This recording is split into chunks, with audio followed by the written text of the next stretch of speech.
कोल्हापूरचं बिहार व्हायची वेळ आली आहे. मंजित माने.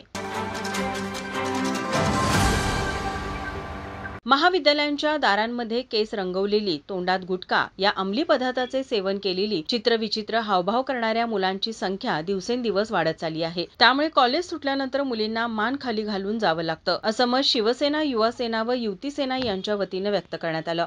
त्यामुळे महाविद्यालयाच्या बाहेर कॉलेज सुटण्याच्या वेळेस एक महिला कॉन्स्टेबलची निवड जिल्हा प्रशासनानं करावी अशा मागणीचे निवेदन शिवसेना, युवा सेना व युवती सेना यांच्या वतीने शहर डीवायएसपी प्रिया पाटील यांना देण्यात आलं. यावेळी युवा सेना जिल्हा प्रमुख मंजित माने म्हणाले, आज कोल्हापूर युवा सेना, शिवसेना, उद्धव बाळासाहेब ठाकरे पक्षाच्या वतीने शहरातील, जिल्ह्यातील ज्या कॉलेजच्या बाहेर जी तोंडात मावा भरून मुलं गँग करून उभारतात, त्यांच्यामुळं अनेक आमच्या भगिनींना मान खाली घालून जायची वेळ आली. अनेक युवती तर कॉलेजमधले शिक्षण अर्धवट सोडून जायची त्यांना आता वेळ आली. मग आमचा सवाल आहे की आपले जे बीट मार्शल असतील, निर्भया पथक असेल किंवा आपली जी मोबाईल व्हॅन असते, हे काय काम करतात?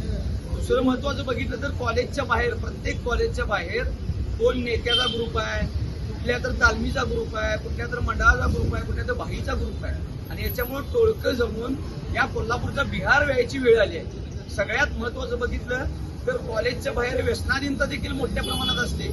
अनेक कॉलेजच्या बाहेर नशेच्या गोळ्या, गांजा, मावा असे प्रकार मिळतात.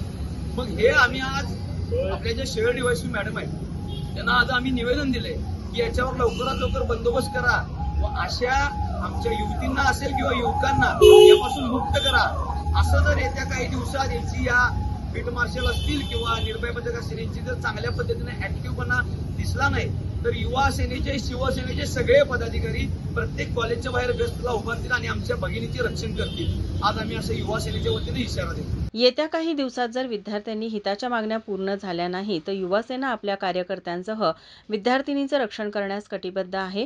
त्यावेळी होणाऱ्या परिणामांना जिल्हा प्रशासन जबाबदार राहील, असंही शिवसेना, युवा सेनेच्या वतीनं सांगण्यात आलं.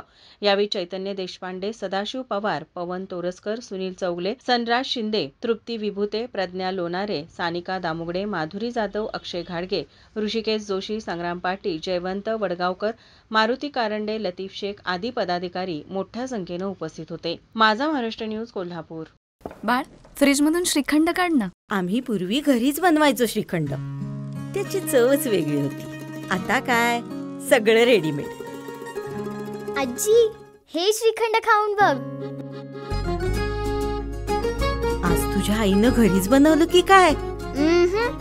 हे आहे गोकुळचं श्रीखंड. अगदी जिभेवर रेंगाळणार. जिभेवरच नाही तर मनावरही रेंगाळणार. गोकुळ श्रीखंड, मनावर रेंगाळणार.